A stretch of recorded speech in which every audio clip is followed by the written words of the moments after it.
Hi friends, welcome to my channel. ഇന്ന് നമ്മളിവിടെ ഉണ്ടാക്കാൻ പോകുന്നത് വളരെ സ്വാദിഷ്ടമായ കത്തിരിക്ക കാരക്കുളമ്പ്. Welcome to the video.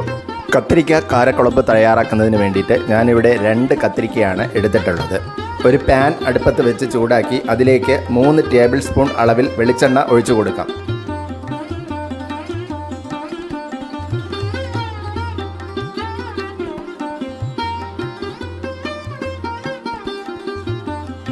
വെളിച്ചെണ്ണ ഒന്ന് ചൂടായി വരുമ്പോൾ 1/2 ടീസ്പൂൺ അളവിൽ കടുകിട്ട് പൊട്ടിക്കാം.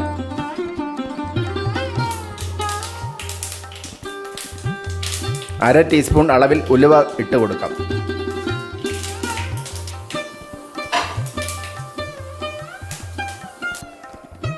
പതിനഞ്ച് ചെറിയ ഉള്ളി ചെറുതായി അരിഞ്ഞത് ഇതിലേക്ക് ഇട്ട് കൊടുക്കാം.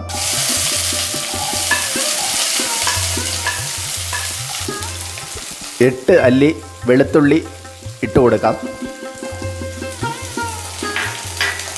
നന്നായിട്ട് ഇളക്കിയെടുക്കാം. നമുക്ക്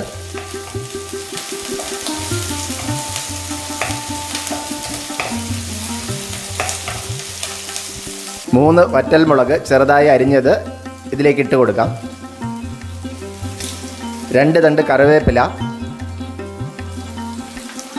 1/2 ടീസ്പൂൺ ഉപ്പിട്ട് കൊടുക്കാം. ഇതെല്ലാം ചേർത്ത് നമുക്ക് നന്നായിട്ട് ഇളക്കി യോജിപ്പിച്ചെടുക്കാം.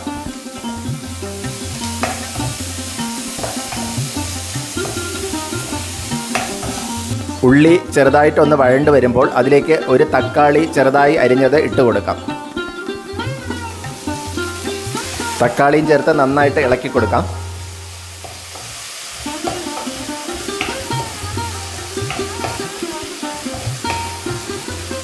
തക്കാളി ഒന്ന് വെന്ത് വരുന്നതിന് വേണ്ടിയിട്ട് നമുക്ക് 1 മിനിറ്റ് അടച്ചു വെച്ച് വേവിക്കാം. 1 മിനിറ്റ് കഴിഞ്ഞ് നമുക്ക് പാനിൻ്റെ അടപ്പ് തുറന്ന് നോക്കാം. തക്കാളി വെന്ത് വന്നിട്ടുണ്ട്.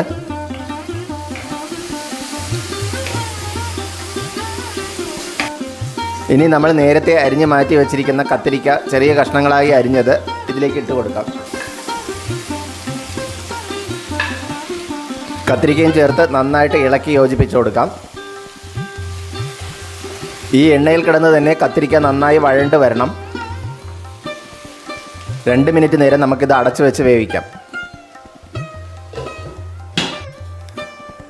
2 മിനിറ്റ് വെന്തതിന് ശേഷം നമുക്ക് അടപ്പ് തുറന്ന് നോക്കാം. ഒന്നുകൂടി നന്നായിട്ട് ഇളക്കി യോജിപ്പിച്ച് കൊടുക്കാം.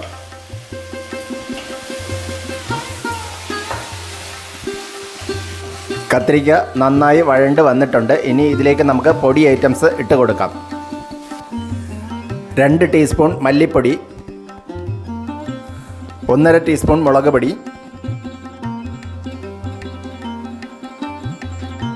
1/2 ടീസ്പൂൺ മഞ്ഞൾപ്പൊടി, 1/2 ടീസ്പൂൺ ജീരകം പൊടിച്ചത്,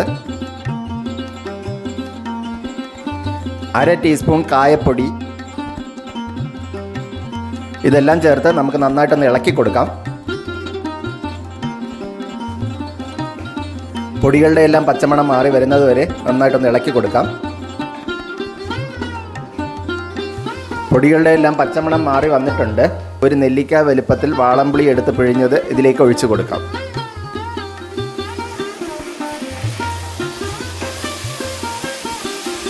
നന്നായിട്ട് ഇളക്കി യോജിപ്പിച്ചെടുക്കാം. ഇനി ഇതിലേക്ക് 1 കപ്പ് വെള്ളം കൂടെ ഒഴിച്ചു കൊടുക്കാം. വെള്ളം ഒഴിച്ചതിന് ശേഷം ചെറുതായിട്ടൊന്ന് ഇളക്കിയെടുക്കാം.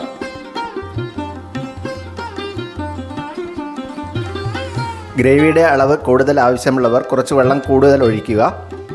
ഇനി ഇത് നമുക്ക് 2 മിനിറ്റ് അടച്ചു വെച്ച് വേവിച്ചെടുക്കാം.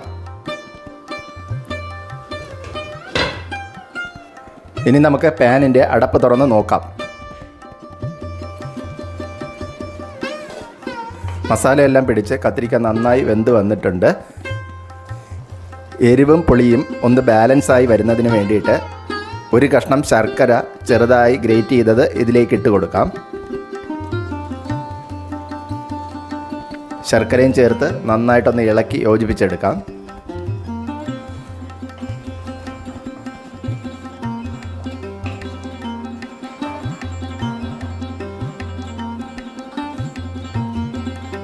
ചോറിൻ്റെ കൂടെ കഴിക്കാൻ പറ്റുന്ന വളരെ സ്വാദിഷ്ടമായ കത്തിരിക്ക കാരക്കുളമ്പ് ഇവിടെ റെഡിയായി വന്നിട്ടുണ്ട്. നിങ്ങളെല്ലാവരും ഇതൊന്ന് ട്രൈ ചെയ്ത് നോക്കുക. വീഡിയോ ഇഷ്ടപ്പെട്ടാൽ ലൈക്ക് ചെയ്യാനും ഷെയർ ചെയ്യാനും സബ്സ്ക്രൈബ് ചെയ്യാനും മറക്കരുതേ. മറ്റൊരു വീഡിയോയുമായി വീണ്ടും കാണാം. Thanks for watching.